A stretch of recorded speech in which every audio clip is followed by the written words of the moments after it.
মাঝে মাঝে বিশ্বনবী সাহাবাদের রানের উপরে, পায়ের উপরে মাথা দিয়ে শুয়ে পড়তেন, ক্লান্ত শ্রান্ত। যায়েদ বিন হারেসা বিশ্বনবীর পালক পুত্র, তার পায়ের উপরে মাথা রেখে বিশ্বনবী একবার কথা বলতে বলতে ঘুমিয়ে পড়লেন, ঘণ্টাখানিক ঘুমালেন। যায়েদ বিন হারেসা বলে, আমার কাছে তেমন কোনো কষ্টই হচ্ছে না, বিশ্বনবীর মাথাটা খুব বেশি ওজন মনে হচ্ছে না। ঘণ্টাখানিক পর বিশ্বনবীর চোখ খুললেন, আর খোলা মাত্রই ওনার উপর ওহী কোরআনের আয়াত নাজিল করতে শুরু করলো। কে? যায়েদ বিন হারেসা বলে, যখনই কোরআনের আয়াত নাজিল হতে শুরু করলো, আমার মনে হচ্ছে বিশ্বনবীর মাথাটা 50-60 কেজি ওজন বেড়ে গিয়েছে। বিশ্বনবীর মাথার ওজনে আমার পায়ের রান ফেটে যাবে, আমার পায়ের হাড্ডি ফেটে যাবে, আমার পাটা ভেঙে খান খান হয়ে যাবে মনে হচ্ছিল। তার মানে কোরআনের আয়াত যখন নাজিল হয়, বিশ্বনবীর উপর একটা প্রেশার আছে না নাই? এই জন্য আল্লাহ বললেন, নবী আমি আপনার ভুলে যাই নাই। কাফেররা যেমনি আপনারে গালি দেয় যে আমি আপনারে ভুলে গিয়েছি, আপনার উপর আমি অসন্তুষ্ট, নেভার, অসম্ভব। আমি আপনার উপর কখনো অসন্তুষ্ট নই, বরং আমি ইচ্ছা করি আপনার উপর থেকে প্রেশার কমিয়ে দেওয়ার জন্য কয়েকদিন ইচ্ছা করে আপনারে ছুটিতে রাখছি। সুবহানাল্লাহ পড়েন, যাতে করে আবার এনার্জি গায়ে নেওয়ার পরে নতুন করে কোরআনের আয়াত রিসিভ করার জন্য আপনি সক্ষম হন। চিল্লায় পড়তে হবে আল্লাহু আকবার। এজন্য আল্লাহ বললেন, ওয়াদ-দুহা ওয়াল-লাইলি ইযা সাজা মা ওয়াদ্দা'আকা রাব্বুকা ওয়া মা ক্বালা ওয়ালাল আখিরাতু খায়রুল লাকা মিনাল উলা। এরপর আল্লাহ বললেন, নবী ওয়ালাল আখিরাতু খায়রুল লাকা মিনাল উলা, and verily indeed the hereafter is far better for you than this dunya. এই দুনিয়ার চেয়ে আপনার জন্য আখিরাতটা অনেক দামি। খায়রুল লাকা মিনাল উলা, এই দুনিয়ার চেয়ে আখিরাতটা অনেক শ্রেষ্ঠ। এতে আল্লাহ বললেন দুনিয়ার চেয়ে আখিরাত শ্রেষ্ঠ, আর এক আয়াতে আল্লাহ বললেন দুনিয়ার চেয়ে আখিরাত হলো স্থায়ী। ঠিক কি না? বাল তু'ফিরুনাল হায়াতাদ দুনিয়া ওয়াল আখিরাতু খায়রুন ওয়া আবকা।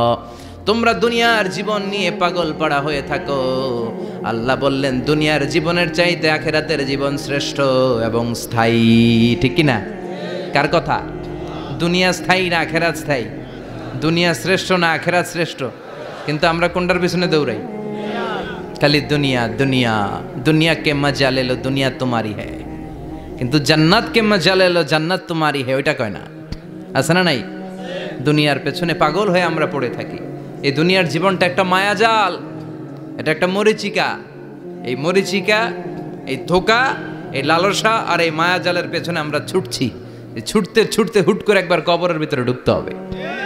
কথা বলেন, তখন আমাদের টনক নড়বে।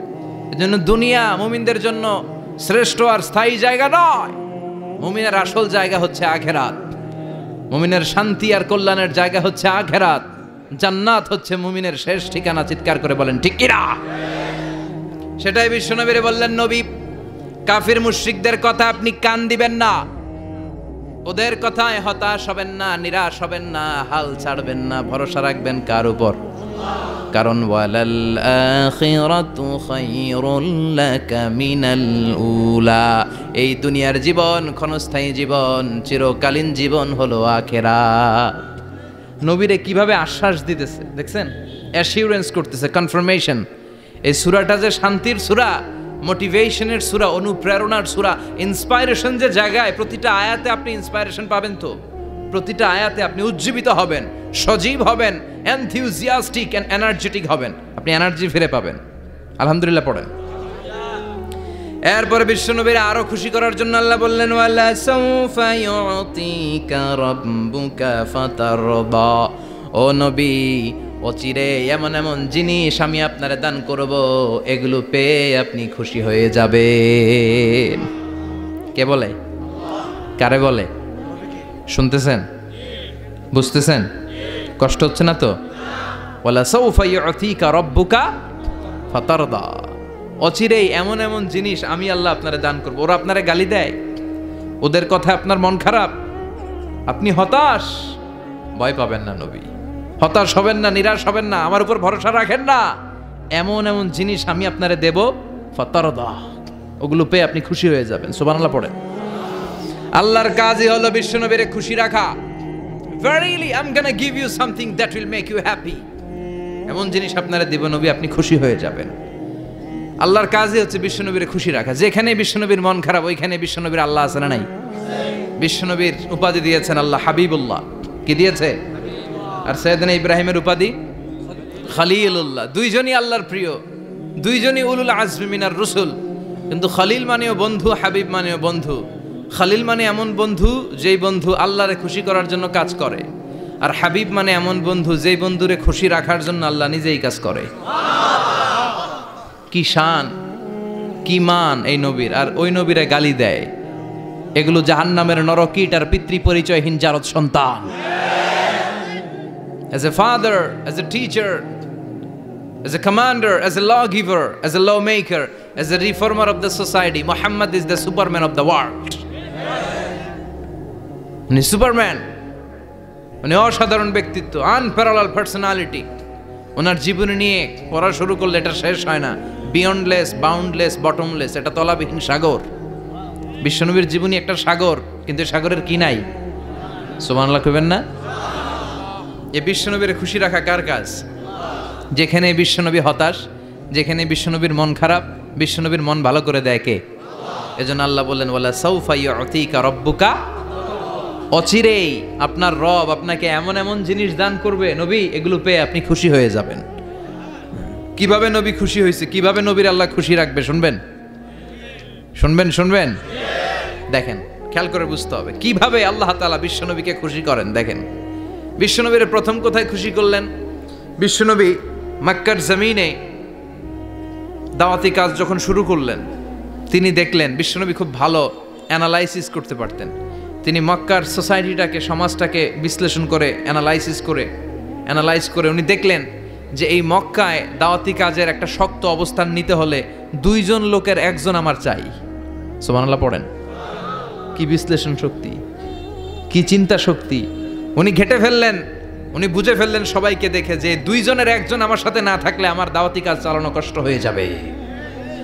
এজন্য গভীর রাতে তাহাজ্জুদের নামাজ শেষে আল্লাহর কাছে কেঁদে কেঁদে বিশ্বনবী দোয়া করে, আল্লাহুম্মা আইজ্জাল ইসলাম বি আহাব্বির রাজুলাইনি ইলাইক। আল্লাহ, দুইজন লোকের যেই লোকটারে তোমার দরবারে মকবুল মনে হয়, ভালো লাগে, পছন্দ হয়, তাদের একজনকে ইসলামের ভেতরে ঢুকিয়ে দিয়ে ইসলামকে তুমি বিজয় দান করে দাও।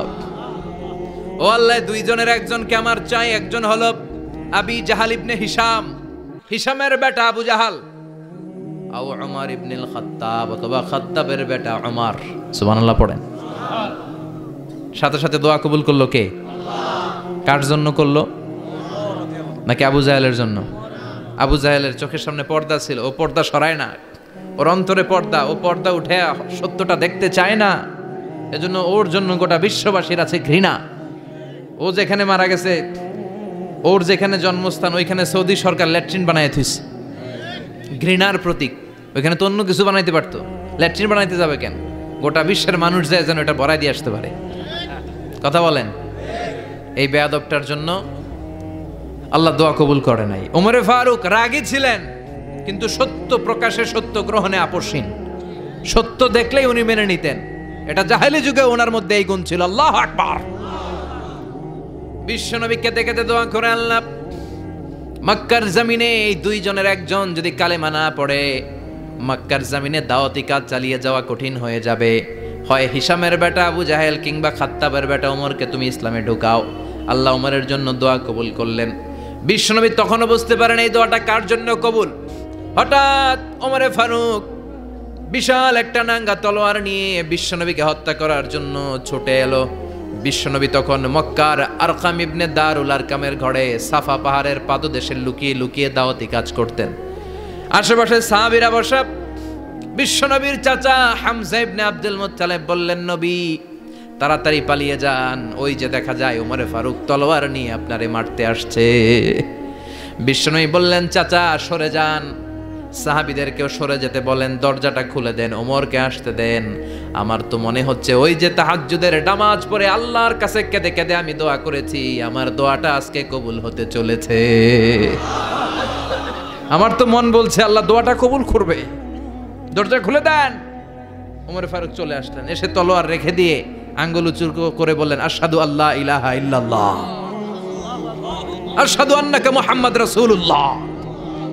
ঝিনুকের ভেতর লুকিয়ে থাকে যেমন মতি, ঝিনুকের ভেতর লুকিয়ে থাকে যেমন মতি, কালমা শাহাদাতে আছে আল্লাহর জ্যোতি, কালমা শাহাদাতে আছে আল্লাহর জ্যোতি। সুবহানাল্লাহ পড়েন। কি আল্লাহর জ্যোতি এসে ওমরে ফারুকের হৃদয়টাকে নুরানি করে দিল। তিনি তলোয়ার রেখে ঘোষণা দিলেন, আশহাদু আল্লা ইলাহা ইল্লাল্লাহ ওয়া আশহাদু আন্নাকা মুহাম্মাদ আবদুল্লাহি ওয়া রাসূলুহু।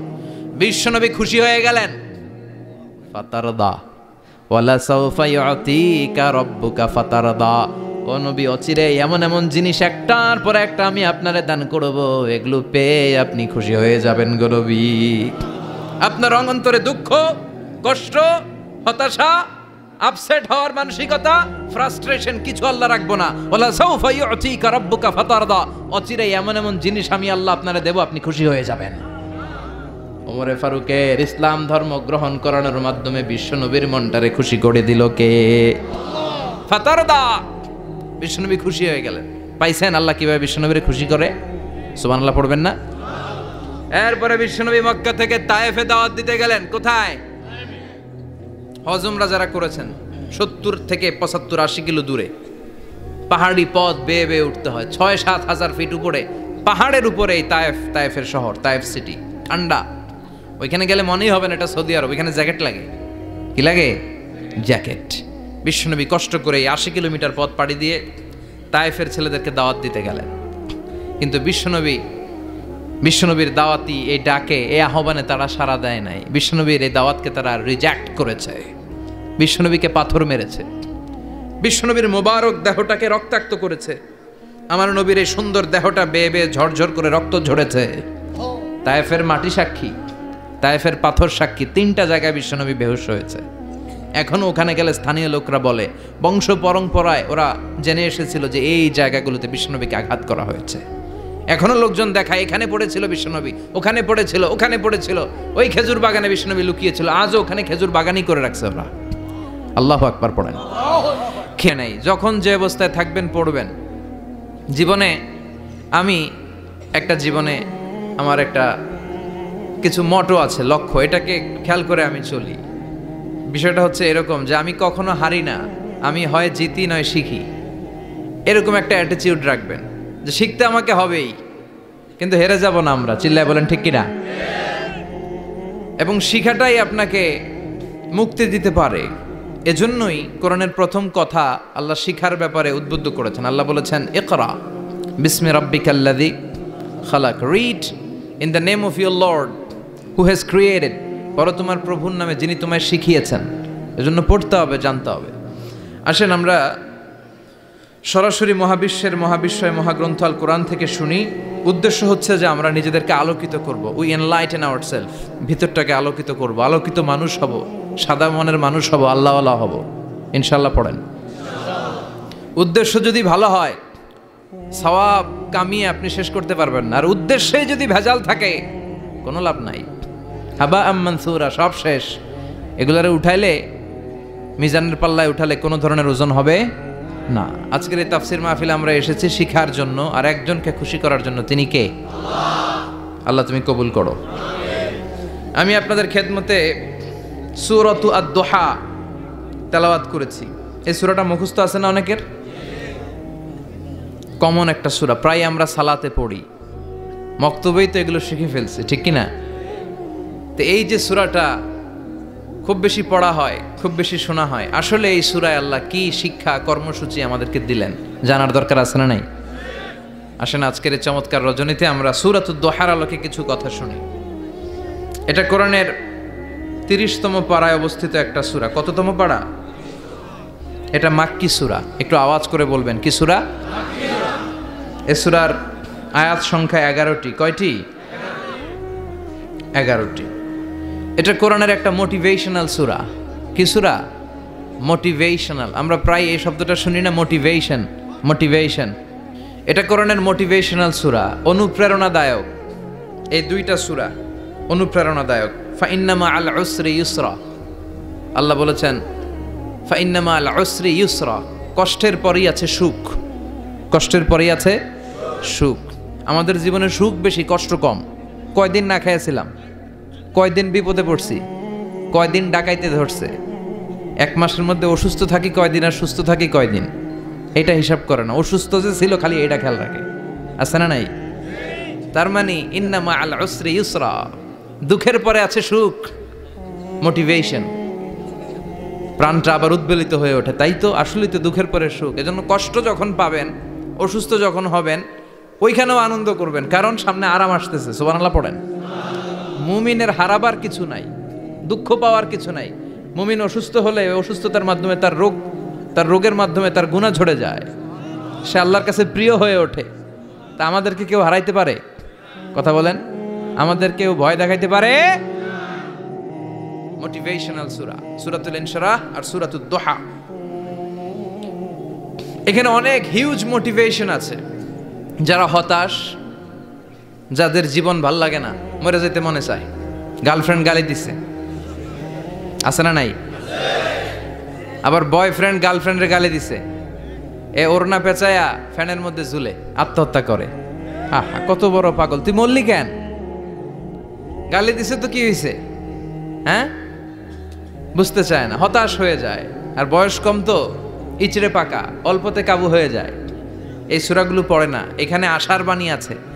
আজকে আমি জানি কথা শোনাবো আপনাদেরকে, শুরুতে আগে সংক্ষেপে বলে দিই। এই সূরার মূল কথা হচ্ছে, মানে সেন্ট্রাল থিম বা সাবজেক্ট ম্যাটার, সূরাতুদ দুহার কেন্দ্রীয় আলোচ্য বিষয় হচ্ছে নিরাশ হবেন না, হতাশ হবেন না, হাল ছাড়বেন না, ভরসা রাখবেন কার উপর? মুমিনরা নিরাশ হয়, হতাশ হয়, হাল ছাড়ে নাকি ভরসা রাখে? কার উপর ভরসা? কার উপর? না নৌকার উপর, ধানের শীষ, নাঙ্গল, হাত পাখা, দাড়িপাল্লা? ভরসা থাকবে একজনের উপর। চিল্লায় বলেন, তিনি কে? Never be sad, never lose hope. Every time you feel like you cannot go on, you feel so lost that you are so alone. Don't despair and never lose hope, 'cause Allah is always by your side. Insha'Allah, Insha'Allah, Insha'Allah, you'll find your way. Insha'Allah, Insha'Allah, Insha'Allah, you'll find your way. Every time you feel like you cannot go on, you feel so lost that you are so alone. Don't despair and never lose hope, 'cause Allah is always by your side. Insha'Allah, pardon? Insha'Allah, Insha'Allah, you'll find a way. Insha'Allah, Insha'Allah, Insha'Allah, you'll find a way. ঠিক কি না? কি সুন্দর নাশিদ। Never lose hope, you will find you way. তুমি তোমার পথ খুঁজে পাবে। আমাদেরকে পথ দেখায় কে? আল্লাহ। এজন্য সূরাতুদ দুহার কেন্দ্রীয় আলোচ্য বিষয় হচ্ছে হতাশ হওয়া যাবে না, নিরাশ হওয়া যাবে না, হাল ছাড়া যাবে না, ভরসা রাখতে হবে একজনের উপরে। চিৎকার করে বলেন, তিনি কে? হতাশ যারা, ফ্রাস্ট্রেটেড আপসেট পিপল, তাদের জন্য, হতাশ ব্যক্তিদের জন্য এই সূরাটা একটা আলোকবর্তিকা, একটা আলোর মশাল। এই সূরাটা পড়লেই হতাশ ব্যক্তিরা মনে শান্তি পায়, আশা ফিরে পায়, দিক ফিরে পায়। ঠিক কিনা? এই সূরাটা নাজিল হওয়ার একটা ব্যাকগ্রাউন্ড আছে, শুনবেন। বিষ্ণু ঈসা ইসলামের কাছে যখন ওহী নাজিল হতে শুরু করলো, বিষ্ণু ঈসা ইসলাম ওহীর কথাগুলো পৌঁছে দিতে লাগলেন। যাই নাজিল হতো বিষ্ণুনবী পৌঁছে দিতেন। বিশ্বনবী সাহাবাদের কাছে শেয়ার করে দিতেন, যেটাই নাজিল হতো তিনি পৌঁছে দিতেন, যেটাই। কারণ আল্লাহর আদেশ, ইয়া আইয়ুহার রাসূল বাল্লিগ মা উনজিলা ইলাইক, ও নবী আপনার কাছে আমি ওহী থেকে যা নাজিল করি সব পৌঁছে দেন, একটাও গোপন করা যাবে। আল্লাহর কাছ থেকে বিশ্বনবী যে সমস্ত মেসেজ, ইনফরমেশন, তথ্য, রেভেলেশন, ওহী পেয়েছে, একটাও কি বিশ্বনবী গোপন করেছে? সব প্রকাশ করে গিয়েছে, সব শেয়ার করে গিয়েছে। বিশ্বনবী শেয়ার করতে লাগলেন। সকালে যা নাজিল হয় শেয়ার করেন, দুপুরে নাজিল হয় শেয়ার করেন, রাতে নাজিল হয় শেয়ার করেন, শেয়ার করতে লাগলেন। কিন্তু কি অবাক করা কাণ্ড, হঠাৎ করে এই ওহী আসার ধারাবাহিকতা আল্লাহ বন্ধ করে দিলেন। ওহী আর আসে না, আকাশ থেকে নতুন তথ্য আর নামে না। ঘটনা কি? ওহী আসে না কেন? তথ্য আসে না কেন? জিব্রাইল আসে না কেন? কোনো বর্ণনা এসেছে 15 দিন, কোনো বর্ণনায় 1 মাস, 3 মাস, এমনকি 6 মাস পর্যন্ত বর্ণনা পাওয়া যায় যে বিশ্বনবীর কাছে 6 মাস ওহী আসে নাই। বিশ্বনবী তো অবাক, ঘটনা কি? ওহী নামে না কেন? আর ওহী না আসলে তো বিশ্বনবী শেয়ার করতে পারে না। এতদিন যা আসতো বলে বেড়াতো, এখন আসেও না, বলতেও পারে না। কাফির মুশরিকরা বিশ্বনবীর গালে দিতে শুরু করলো, মুহাম্মদের রব মুহাম্মদরে ভুইলা গেছে, মুহাম্মদের আল্লাহ মুহাম্মদরে ছেড়ে দিয়েছে। বিশ্বনবীর চাচি আবু লাহাবের স্ত্রী উম্মে জামিল বলতে শুরু করলো, কি মুহাম্মদ, তোমার শয়তানটা তোমার কাছে আসে না? না, শয়তান দ্বারা তিনি জিব্রাইলকে বুঝিয়েছেন যে তোমার জিব্রাইল তোমার কাছে আসে না। এভাবে সবাই গালমন্দ করতে শুরু করলো যে মুহাম্মদের আল্লাহ মুহাম্মদকে ভুলে গিয়েছে। বিষ্ণু ঈসা ইসলাম নিজেও হতাশ হয়ে গেলেন। কি রে, ওহী আসে না কেন? আমার কোনো ভুল হচ্ছে না তো? আমার কোনো অপরাধ হয়ে গেল না তো? আল্লাহ কি আমার উপর অসন্তুষ্ট হয়েছেন? আল্লাহ কি আসলেই আমারে ভুলে গেছেন? আল্লাহ কি আমাকে ত্যাগ করেছেন? তিনি কি আমার উপর রেগে আছেন? আমরাও মাঝে মাঝে এরকম হতাশ হয়ে পড়ি। এরকম হতাশ লোক আছে না নাই? কিরে, আমার দোয়া কবুল হয় না কেন? আল্লাহ আমার ডাকে সাড়া দেয় না কেন? আমার জীবনে এত দুঃখ কেন? আমার জীবনে তো ভালো কিছু হয় না, খালি সব কষ্ট আমার কেন? এরকম আছে না নাই? এরকম হতাশদের জন্য এই সূরাটা একটা আলোকবর্তিকা, মোটিভেশনাল সূরা। আলহামদুলিল্লাহ পড়েন। বিশ্বনবীকে আল্লাহ আশ্বস্ত করলেন আর এই সূরাটা নাজিল করলেন আর বললেন, ওয়াদ-দুহা, ওয়াদ-দুহা। দুহা মানে আলো, দুহা মানে আলো, প্রভাতের সূর্য কিরণের শপথ। Look up, the sunlight, it's a very beautiful day out there. ও নবী, হতাশ হবেন না, বেরোন, সকালের সূর্যটা কত সুন্দর, কি ঝলঝলে পৃথিবী, ফকফকে আর তকতকে, দেখলেই মনটা ভরে যায়, ঠিক কি না? দোহা, দোহা মানে আলো, আশার আলো, সম্ভাবনার আলো। আমাদের জীবনে আলোর দরকার আছে না নাই? আলো না থাকলে আমরা বাঁচতে পারবো? আলো লাগে বড় ভালো। এই আজকে আলো না থাকলে আমরা দেখা যাইতো? এজন্য কোরআনকে আল্লাহ আলো বলেছেন। কোরআনকে কি বলেছে? কিতাবুন আনজালনাহু ইলাইকা লিতুখরিজান নাসা মিনাল যুলুমাতি ইলান নূর। ও Muhammad, I've revealed this holy Quran unto you to lead the mankind out of darkness into the light. অন্ধকার থেকে লাইট, লাইট মানে কি? আলো, আলোর দিকে নেয়ার জন্য এই কোরআন পাঠিয়েছি। আবার বিশ্বনবীকেও আল্লাহ নূর, নূরের সাথে তুলনা করেছেন। আবার বিশ্বনবী আল্লাহর কাছে নূর চাইতেন, বলতেন, আল্লাহ আমার ডানে আলো দাও, আমার বায়ে আলো দাও, আমার সামনে আলো দাও, পিছনে আলো দাও, উপরে আলো দাও, নিচে আলো দাও, আমার দেহে আলো দাও, আমার মাংসপেশির ভিতরে আলো দাও, আমার হাড্ডির ভিতরে আলো দাও, আমার জন্য তুমি আলো দাও। পড়েন আমিন। এজন্য আলো ছাড়া বেঁচে থাকা অসম্ভব। আল্লাহ তাআলা আলোর নামে সূরা দিলেন, সূরাতুদ দুহা, প্রভাতের আলো, প্রভাতের সূর্য কিরণের শপথ, আলোর শপথ। সুবহানাল্লাহ পড়েন। এরপর আল্লাহ বললেন, ওয়াল্লাইলি ইযা সাজা, আলোর শপথ, সকালের, সকালবেলার সূর্য কিরণের শপথ। দ্বিতীয় আয়াতে আল্লাহ বললেন, রাত্রিবেলার শপথ, যখন রাত্রিটা নিঝুম হয়, হয় নিস্তব্ধ। নিঝুম আর নিস্তব্ধ রাতের শপথ। তাহলে আল্লাহ আলোর কসম কাটলেন, তারপরে অন্ধকারের কসম কাটলেন, ঠিক কিনা? আলো দ্বারা মূলত আল্লাহ তাআলা ওহীর আগমনকে বুঝিয়েছে, আর অন্ধকার দ্বারা আল্লাহ তাআলা ওহীর অনুপস্থিতি বুঝিয়েছে।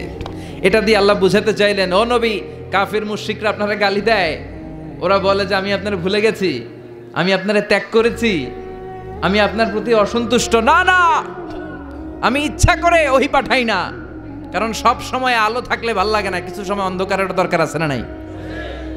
বুঝে শুনে উত্তর দিয়েন। 24 ঘন্টা আলো, 365 দিন খালি আলো আলো আরো আলো। যদি সূর্যের আলো সব সময় থাকে 365 দিন, ভাল লাগবে? রাতে ঘুমাবেন কেমনে? আবার সব সময় ঘুটঘুটে অন্ধকার, আলো নাই, ভাল লাগে? ক্ষেত খামারে চাষ করা লাগবে না, বাজারে যাওয়া লাগবে না। তার মানে আলোরও দরকার আছে, অন্ধকারেরও দরকার আছে। এটা দিয়ে আল্লাহ বুঝাতে চাইলেন নবী ওহি নাজিল করা যেমনি দরকার আছে, মাঝে মাঝে ওহি বন্ধ রাখা আপনারে বিশ্রাম দেওয়ারও দরকার আছে। চিৎকার করে পড়েন আল্লাহু আকবার।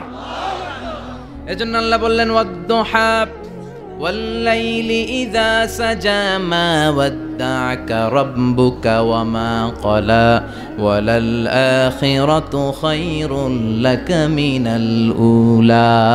সুবহানাল্লাহ পড়েন। ও নবী, প্রভাতের সূর্য কিরণের শপথ,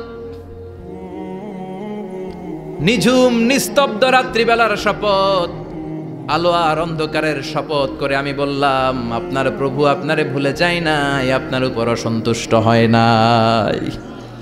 আমি আল্লাহ ইচ্ছা করে ওহি বন্ধ রেখেছি, কারণ ওহির একটা পাওয়ার আছে। বারবার ওহি রিসিভ করলে আপনার স্নায়ু এটা সহ্য করতে পারবে না, আপনার দেহ এটারে বরদাস্ত করতে পারবে না। নবী, আমি আপনার প্রতি এত রহম দিল, এত ভালোবাসি, বারবার ওহি নিতে নিতে আপনার যে কষ্ট হয়, এই কষ্টটা আমার আল্লাহর সহ্য হয় না। এজন্য আমি আল্লাহ ইচ্ছা করে কিছুদিন ওহি বন্ধ রাখছি। সুবহানাল্লাহ পড়েন। তার মানে এই নয় যে আমি আপনারে ভুলে গিয়েছি, আমি আপনারে ছেড়ে দিয়েছি। আরে নবী, আমি তো আমার নামের সাথে আপনার নামকে জুড়ে দিয়েছি। লা ইলাহা ইল্লাল্লাহ মুহাম্মাদুর, যেখানে আমার আল্লাহর নাম সেখানে বিশ্ব নবীর নাম আছে না নাই? আজান যখন দেই আল্লাহু আকবারের পরে বিশ্ব নবীর নাম আছে না নাই? একামতে আছে না নাই? আবার আল্লাহর জন্য যখন সালাত আদায় করি শেষ বৈঠকে বিশ্ব নবীর উপর দুরূদ আছে না নাই? রাফা'না লাকা যিকরাক, ও নবী, আপনার নামকে আমি অনেক উপরে তুলে ধরেছি। আমার নাম যেখানে আপনার নাম ওইখানে, গোটা বিশ্বব্যাপী আপনার নাম ছড়ায় যাবে। ওরা আপনারে গালি দেয় কবি বলে, ওরা গালি দেয় গণক বলে, ওরা বলে আপনি আবতার, লেস কাটা। আসলে যারা আপনারে গালি দেয় ওরাই লেস কাটা।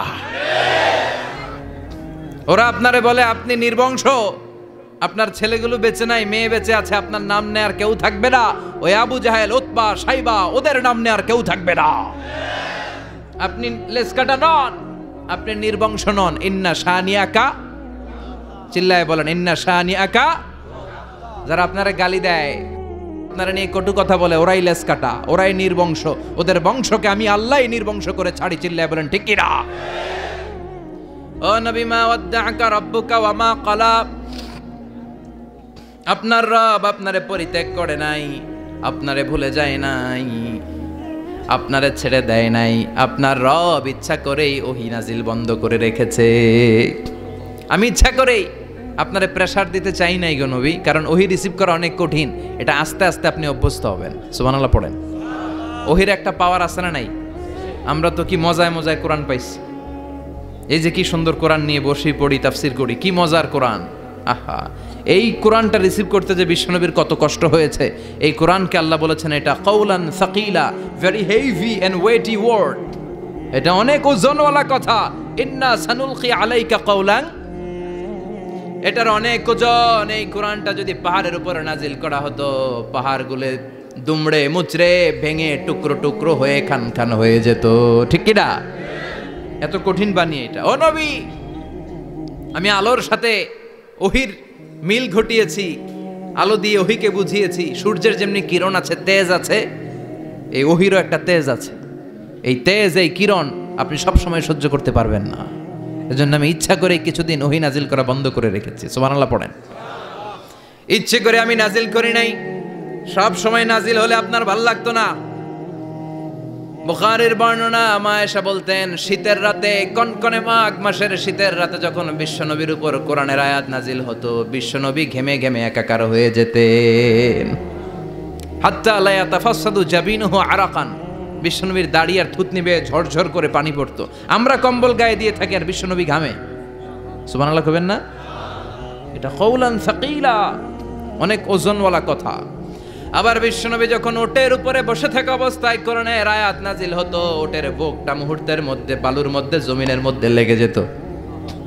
ঘোড়ায় চড়া অবস্থায় বিশ্বনবীর কাছে যখন কোরআন নাজিল হতো, ঘোড়ার পা গুলো মরুভূমির বালুতে দেবে যেত।